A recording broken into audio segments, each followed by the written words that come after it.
Huh? Oh no. Uh,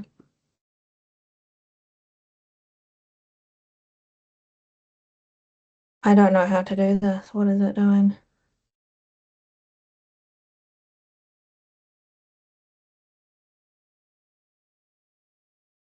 Share the video. It's 12:01 now. Mhm.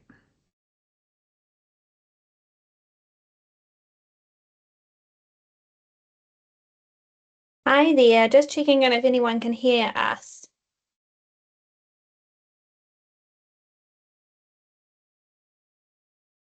There we go. Right. Now give us a moment while we're just getting everything all sorted. It should be coming through. There we go. Could someone just say hello so we know you can hear us? Hello, I can hear you.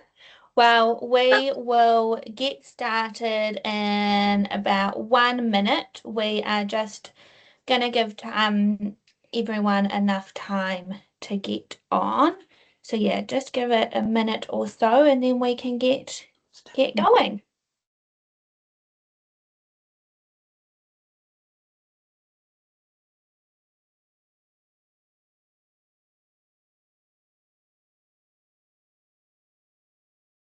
Okay, get going. 2 past. Yeah, let's get started. We can always send the recording out anyway. Here we go. So, hi everyone, welcome along today. Thanks for joining us. We're Marina, Elise and Eunice from Renthub. You're going to see Elise and I on the screen and Eunice is in the background where she'll be looking for any questions that are coming through. So over the next half hour or so, we'll walk you through the new legislation on pets coming into effect on the 1st of December this year. We'll talk about what's changing, what's going to stay the same, and how you can apply the new rules with some confidence. So these updates under the Residential Tenancies Act will shape how you as a landlord manage pets. They've been designed to give structure and clearer rules and guidelines for everyone involved. By the end of this webinar, we hope that you will leave knowing how to respond to pet requests properly, when you can say no, and how the new pet bond actually works. We'll also send a recording and a one-page summary out afterwards. So if you have any questions throughout the webinar, could you please add it to the comments section and we'll answer it at the end. So, for years, most landlords have simply said no pets. That means that about 95% of tenancies in New Zealand don't have any pets with them currently, which means a large number of reasonable tenants who, with pets, struggle to secure good homes. The government's aim with these changes is to strike a fair balance between tenants' rights and landlord protection. From the 1st of December, when a pet is approved, there's a defined process for both owners and tenants, so everyone knows what's expected. There's going to be far less confusion and a lot less room for argument. The changes aren't about forcing pets into rentals, it's about creating a transparent framework that makes managing a tenancy with pets fairer for everybody. So what counts as a pet? When the legislation was drafted, the powers that be decided that it would be best not to define what a pet was. It's deliberately done this way so that individual circumstances can be catered to. So generally speaking though, a pet is commonly considered to be an animal that's kept for companionship, leisure or emotional support, rather than for work or for food. So think things like domestic dogs, cats, rabbits, birds, fish, and maybe even guinea pigs. If there is a dispute about what constitutes a pet, whether that's a chicken or a goldfish, for example, a pet application can be made to the Tenancy Tribunal, who will make the decision based on the facts that are presented to them. The key here is to document everything well. Always define what animal has been approved and how many, and reconcile the tenancy agreement or consent form. So, what isn't a pet? Some animals sit outside the new rules altogether, noting that this is unchanged and has always been like this, such as disability assist dogs, like guide dogs or hearing dogs. They are protected under the Dog Control Act. They don't need landlord consent, as these are a necessity, not a pet. Other animals like emotional support or therapy pets will now go through the same consent process as any other pet. So let's talk about the pet process. This is a new process that's coming into place from the 1st of December, where tenants will be able to request a pet at any point during their tenancy. So just to clarify that, they may move in without a pet, and a few months later they may ask if they can have a pet, and they will be allowed them with the following provisos. The request must be made in writing and include details about the pet, and you will have 21 days to review that request and respond. You can go back and ask for further details, things such as breed, age, or the temperament, but the whole process has to stay within the 21-day time frame.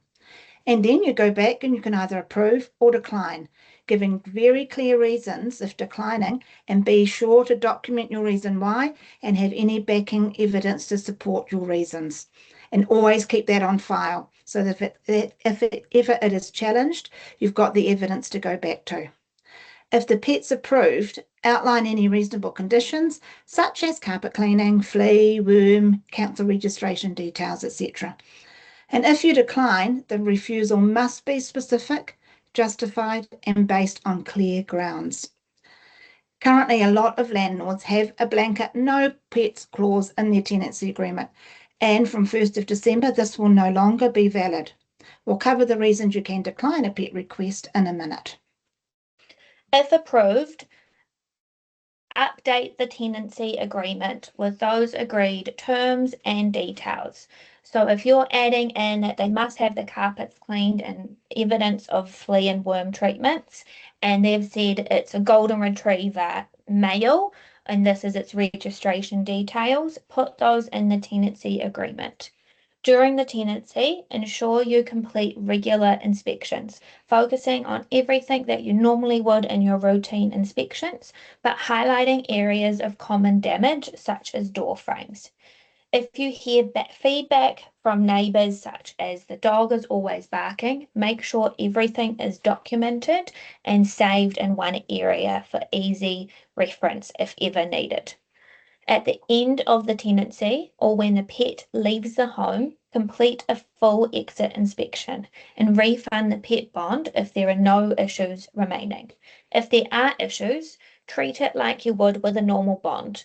Compare your before and after photos, communicate with the tenant, and follow up from there.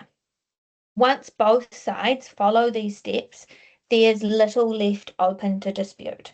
It's designed to make expectations clear and enforceable for both tenants and landlords. Let's talk about pet bonds and conditions.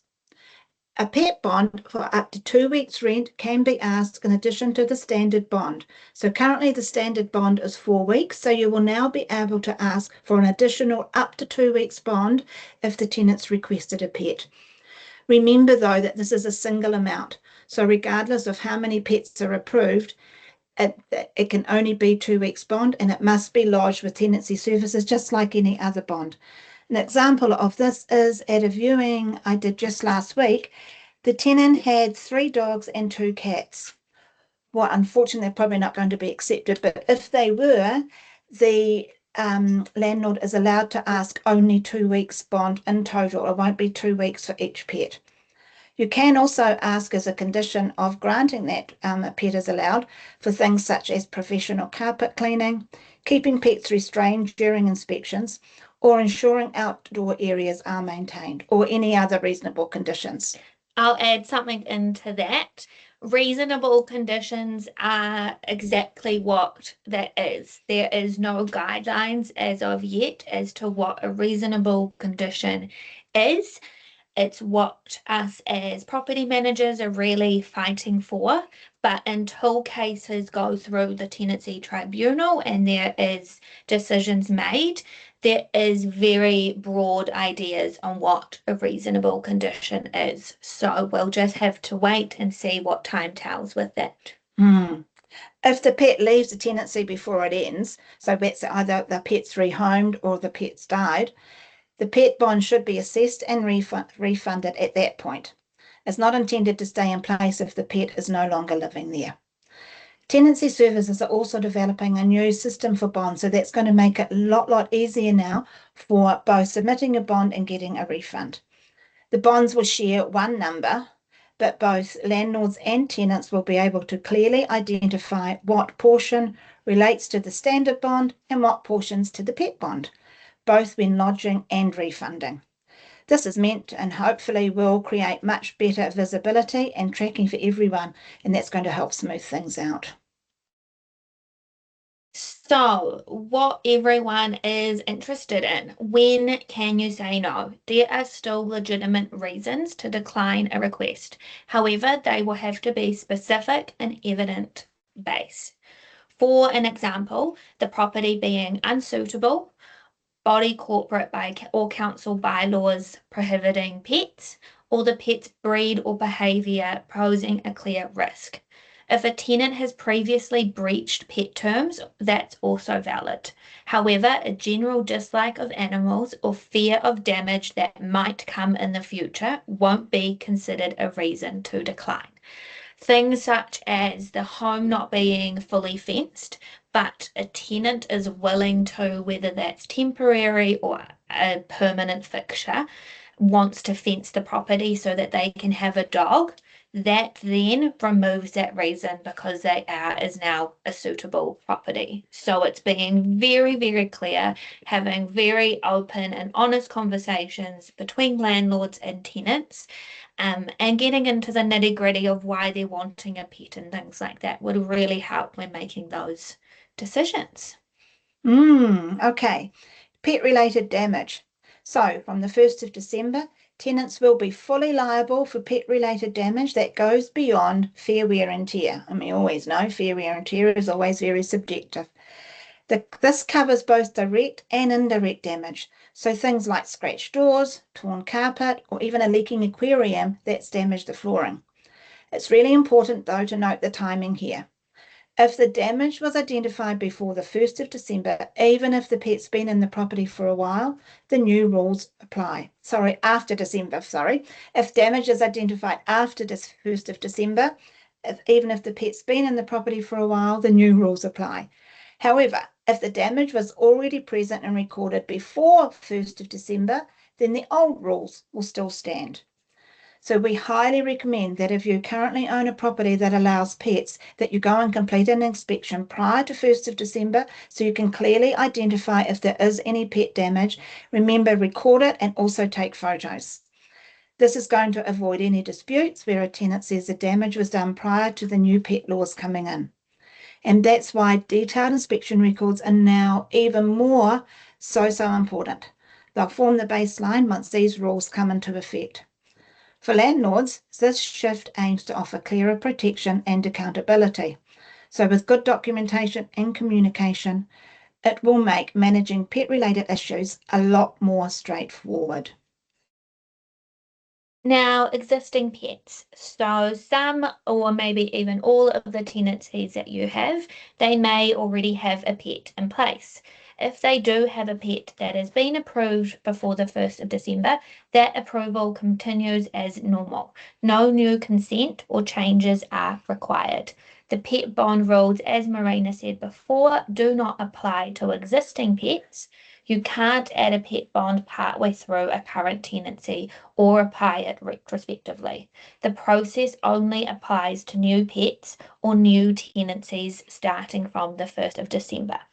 So if a tenant's already had their cat for 2 years, and it's been approved, nothing changes. But if they adopt another pet after the rule change, that's when the new process, a pet bond, will come into play. We are also, as an industry, expecting that on or around the 1st of December, there will be an influx of magical hidden pets that are coming to light. We're only there when we're doing inspections or driving past the property. Some sneaky tenants can hide pets, so we expect that there will be a few cat or dog or whatever it is coming out of the light. There's brand new pets that they're adopting. But after that, we would hope that probably from the new year onwards, the requests will lighten and it will just be day to day from there. So just a point to that one as well, when you're doing your inspections prior to the 1st of December and the tenant says they don't have an animal or a cat or a dog or whatever it is, just look around. You may find a cat toy somewhere or a pet bowl that they've forgotten to hide away. Dog or cat poo out on the front lawn. Those could be all indications that actually they do have a pet. So do bring that to their attention when you do that inspection and make sure you record it and document it and take photos. Right, breaches and penalties. There are new penalties for non-compliance and these will be on both sides. If a tenant keeps a pet without consent, they can be fined up to $750. If a landlord refuses a pet without reasonable grounds or they fail to respond within a 21-day period, they can be fined up to $1,500. And a retaliatory action following a pet request, for example, let's say they give notice because a tenant asked to have a pet, that can lead up to fines of $6,500. So this leads us on a bit of a side note, but what is retaliatory notice? This is when a landlord ends a tenancy because a tenant has exercised a legal right. Again, this is something that has always been in the Tenancy Act, but just a reminder, as it is expected, that some landlords may be pulling this one out of their bag. It could be tenants asking for repairs, making a complaint, or even under these rules, requesting a new pet. Under Section 54 of the Residential Tenancies Act, even if a landlord don't have reason to, even if landlords don't have to give a reason for the 90-day termination, the tribunal can still look at motivation. If the notice appears to be in response to something like the tenant did lawfully, such as asking for a pet, it can be ruled retaliatory and invalid, and leading up to that $6,500 fine. So here's what that could look like in practice. Let's just say a tenant applies to keep a small dog. The landlord approves the request, collects the pet bond, and updates the tenancy agreement. And then, a few weeks later, the landlord issues a 90-day termination notice. No reason given, which is legal. However, if the tenant applied to the tribunal and it appears that the notice was given because of the pet approval, the tribunal can treat this as retaliation. And if that's proven, the notice is cancelled and the landlord may face those exemplary damages up to $6,500. The tribunal does look at intent and timing, not just at the paperwork. So if something changes after the tenants exercise their right, document why that decision was made and when. Really, really important to do that. If there's a genuine reason for ending the tenancy, such as you have planned renovations or for selling, make sure it's well recorded. That documentation could be the documentation that actually protects you. Now, common concerns. These are the 4 topics regarding pets that we've heard most from landlords, and they're all valid. The new rules don't ignore them, but they tighten how each one can be managed. Allergies. At this stage, allergies aren't a clear ground for refusing a pet request. If a landlord doesn't live in the property, personal allergies alone won't qualify for a valid reason. There has been a lot of workshopping behind the scenes on allergies, but there may be narrow exceptions. For example, if it's a periodic or short-term tenancy and the landlord can show clear documented plans to move back into the property within about 6 months and has a doctor's certificate, most likely ideally a dermatologic doctor's certificate, confirming a medical allergy to that specific pet, that could support a refusal. A general statement like, I'm allergic to animals, will not hold up. It needs to be specific, relevant, and backed by evidence. I know from talking to people in the industry and behind the scenes, saying I'm allergic to animals won't hold up because, as we all know, every person and every animal has a different makeup. You're most likely not allergic to cats and to dogs or to all types of dogs. It needs to be very specific for it to hold up. Also, if you're allergic to dogs, um, and you want to be able to go in and do the routine inspections, they can say, well, you can hire someone else to do that. You can have a different family member go do the inspection, or you can have a property manager.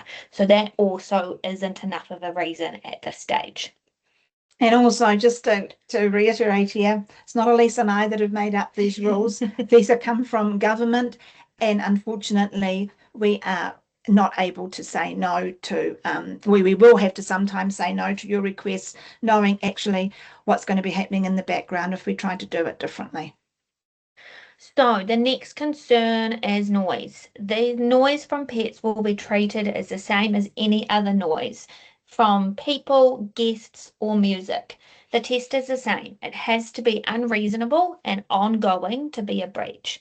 If there's an issue, address it like any other disturbance. Document complaints, communicate with tenants, and follow the standard notice procedures. Fleas and pests. Common concerns about fleas or hygiene can be managed through the reasonable conditions in the consent. For instance, requiring professional pest treatment at the end of the tenancy or evidence of regular flea control. The key word again is reasonable. Conditions should relate to the risk and not feel punitive, meaning that you probably can't ask for regular checkups of your guinea pig or bird and the flea control relating to those things. But your big dogs, your cats, you can. It can't feel like a wild goose chase on the tenants. Now, insurance. This is a project I've been working on and feel like I know the ins and outs of it. It is really big. Every landlord should check their policy today. I cannot stress that enough. Check your policy today because you've still got time to get things sorted.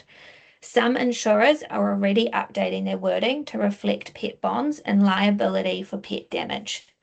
We recommend landlords contact their insurance to confirm cover for pet-related damage and whether certain pets, for example, cats or dogs versus birds and guinea pigs, are included or excluded. A lot of insurance companies are updating their policies. A lot aren't. You might be in a fixed, term contract that comes up in February and might be excluded from pets until then, but I would really considering know your providers for when that renewal comes up. We know Real Landlord Insurance have already updated their policies and payout limits from the 1st of December, and others will follow. But don't assume, always ask. And if you're one of the owners of properties that we manage, feel free to email Elise if you have any questions around insurance. She'll be able to help you out with that. So let's have a look at a couple of case studies. Firstly, example 1 is a townhouse that's got a small dog. The tenant applies, property's got fencing, the request approved with conditions and a pet bond. Remember, that can be up to 2 weeks. Second scenario is an apartment with a large dog. Body corporates most often rule against animals, so they prohibit animals, and that is a legitimate request to decline. Third one could be an existing tenant adds a cat mid-tenancy. New consent process applies here and the pet bond can be added. So each scenario shows how the law expects fairness and documentation. Decisions made on reason, not assumption. So, some key takeaways from today. The theme here is clarity. Everyone knows the process and the rules to protect both sides. The evidence and the documents and the information are out there. It's time for us all to get knowledgeable on this. Tenants will most likely just be doing the top line Google search. So when they have questions, it's being prepared to go back to them with the qualified answers. Landlords can still say no, but it has to be justified. Tenants can gain the chance to ask fairly, and landlords gain clearer protection if things go wrong. Update your templates, review your insurance, and prepare your process now so you're ready before December. We know this feels really different and really Overwhelming. overwhelming and uncertain for forever. It's been up to the landlord to have that decision, and now that decision is being sadly taken away, but it's something we need to work with and go with in our stride rather than trying to pretend like it's not going to happen.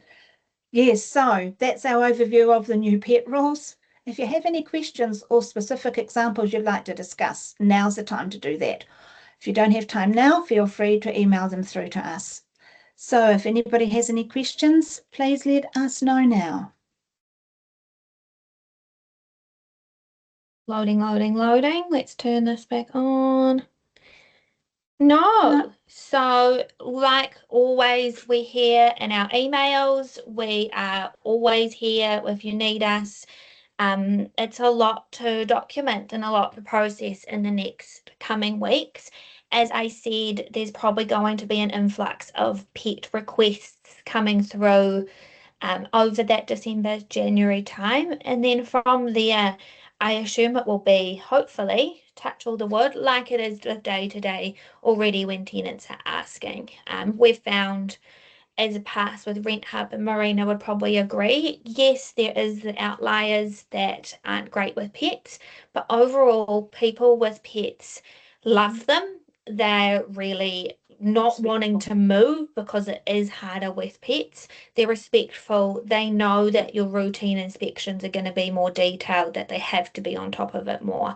And it gives you that chance to build a really good connection and relationship with your tenants. So we're always here as backup and support, especially for our managed properties. But we're here, we've researched it. So if you do have any questions, send them our way. But we will be sending the recording out as well as a little PDF with all the information on it. Thanks for joining us today. Have a good afternoon, everyone.